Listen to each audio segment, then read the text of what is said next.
7 প্রকার ব্যক্তি কিয়ামতের ময়দান আল্লাহ ডেকে ডেকে তাদের আরশের নিচে ছায়া দান করবে। এর ভিতরে 1 প্রকার বাদশা হচ্ছে যারা সৎ ছিল, কল্যাণকামী ছিল, যারা ন্যায়পরায়ণ বাদশা ছিল, তাদেরকে আল্লাহ ডেকে ডেকে জান্নাতে আরশের নিচে ছায়া দান করবে। আপনি কাদের পূজা করতেছেন যে সেও জাহান্নামে যাবে, আপনাকেও জাহান্নামে ঠেলে দিবে? আপনি আখেরাত, দুনিয়া আখেরাতের কথা চিন্তা করেন। আপনার আমল তো আপনি করতেছেন, কি আমল করেন? সুতরাং কোরআন হচ্ছে আমাদের পারিবারিক, রাষ্ট্রীয় সব জিনিসের সাথে মিশানো। ইসলামটা ইন্নাদ-দীন ইনদাল্লাহিল ইসলাম, আল্লাহ তাআলা বলছেন ইসলামটাই একমাত্র আল্লাহর কাছে প্রিয়, অন্য কোনো ধর্ম নয়। কিন্তু ইসলামের সাথে তো কোরআনটা একজাস ভাই। কোরআন না আসে আপনি ইসলাম বুঝলেন কিভাবে? এজন্য আসুন আমাদের চিন্তা চেতনা বদলাতে হবে। আরে ভাই, আপনি মনে করেন যে ওই দল ক্ষমতায় আসলে আমি ত্রাণ পাবো, আমার রিজিক বেড়ে যাবে, নাউজুবিল্লাহ। ওই দল আসলে আমার ফ্ল্যাট হবে, বাড়ি হবে, নাউজুবিল্লাহ। আরে তাকদীরের মালিক তো উপরে, রিজিক উপর থেকে ফয়সালা হয়। আপনি দল ক্ষমতায় নিয়ে আপনি রিজিকের চিন্তা করেন, নাউজুবিল্লাহ, তাহলে আপনার তো ঈমানই নেই। আপনি যদি ইলাহাকে রিজিকের উৎস বানায় না, তাহলে তো আপনি শিরক করতেছেন। আর শিরক, ইন্না শিরকা লাযুলমুন আযীম, শিরক যে করবে তার জন্য কোনো ক্ষমা নাই। শিরক এমন একটা ভয়াবহ, এমন একটা মারাত্মক জুলুম। আল্লাহ তাআলা নবীকেও বলছেন, নবী মুহাম্মদ রাসূলুল্লাহ সাল্লাল্লাহু আলাইহি সাল্লামকে বলেছেন, লাইন আশরাকতা লা ইয়াহবাতান্না আমালুকা ওয়া লা তাকুনান্না মিনাল খাসিরিন, যে হে নবী, আপনিও যদি শিরক করেন আপনিও জাহান্নামী, নাউজুবিল্লাহ। আর আপনি শিরক তো দূরের কথা, আরো কত কিছু আমরা করে রেখেছি। আমরা তো কোরআনের আইন বিধান অনুযায়ী আমরা কাফেরের, জালেমের শাসকের ভিতরে আমরা আছি। স্বৈরাচারী সেটা তো বহুত পরের কথা। মানে যে বিধর্মী কাফের, আল্লাহর আইন অনুযায়ী আমরা যাদের ইত্তেবা করতেছি, যাদের ছায়াতলে আছি, তারা মুসলমান নয় আল্লাহর কোরআনের বিধান অনুযায়ী। আমি আমার দল মত নির্বিশেষে আমি আল্লাহর কোরআন দিয়ে কথা বলতেছি।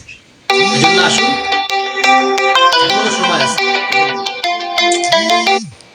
এখনো সময় আছে, আল্লাহর পথে আসুন, আখেরাতকে বুঝুন, দুনিয়াকে অগ্রাধিকার কম দেন।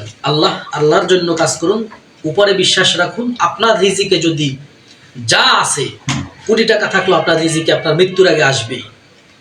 আপনার রিজিকে যা আছে আসবেই। আপনি কাকে ক্ষমতায় বসে রিজিকের চিন্তা করেন? একটা পাখিকেও তো আল্লাহ না খেয়ে রাখে না।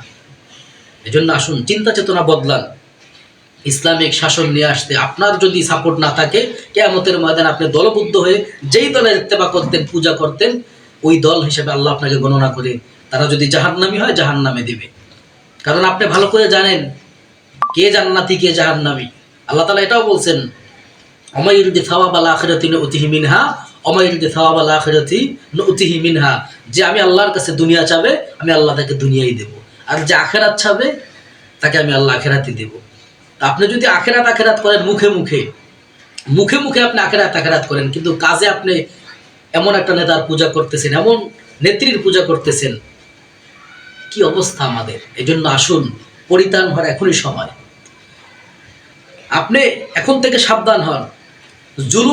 যারা জুলুম করতেছে, জুলুম বাজদের পিছনে যদি আপনি দৌড়ান, জালেমকে যদি আপনি সহযোগিতা করেন, তাহলে আপনিও জালেম। এক ব্যক্তি গুনাহ করতেছে না, কিন্তু গুনাহের কাজে সহযোগিতা করতেছে, ওই ব্যক্তি গুনাহ করে যেই পাপ হাসিল করবে, যে সহযোগিতা করলো, একই পাপ তার আমলনামায় আল্লাহ দিয়ে দিবে, নাউজুবিল্লাহ। আর জালেম এমন একটা অপরাধ, আমি 1 মিনিটের ভিতরে শেষ করতেছি। জালেম, জুলুমকারী এমন একটা অপরাধ যে কঠিন। আপনারা কয়েকদিন আগেই দেখেছেন আল্লাহ তাআলা কিভাবে পতন ঘটিয়েছে। আল্লাহ তাআলা নবীর মাধ্যমে জানিয়ে দিয়েছেন। নবীজি বলছেন যে যারা, যদি কোনো শাসক কুফরি করে, তার দ্বারা আল্লাহ দেশ চালায় নেয়। কিন্তু কোনো শাসক বা কোনো রাষ্ট্রনায়ক যদি জুলুম করে, জালেম হয়, তার হাতে তার দ্বারা কখনো আল্লাহ দেশ চালায় না, তাকে আল্লাহ শেষ করে দেয়, ধ্বংস করে দেয়। ইতিহাস আপনাদের সামনে। কারণ ফেরাউন যখন শিরক করেছে, আল্লাহ তাআলা ছাড় দিয়েছে, দেখেনি তওবা করে, এখনই ফিরে আসে। এখন জুলুম করা শুরু করছে, হত্যা শুরু করেছে, হাজার হাজার শিশুদেরকে হত্যা করেছে, নারীদেরকে হত্যা করেছে। জুলুম যখন শুরু হয়েছে, আল্লাহ তাআলা এমনভাবে ধ্বংস করেছে, নীল নদীর পানির সাথে মিশাইয়া শেষ করে না, এখনো মানচিত্র রেখে দিয়েছে মানুষকে বোঝানোর জন্য।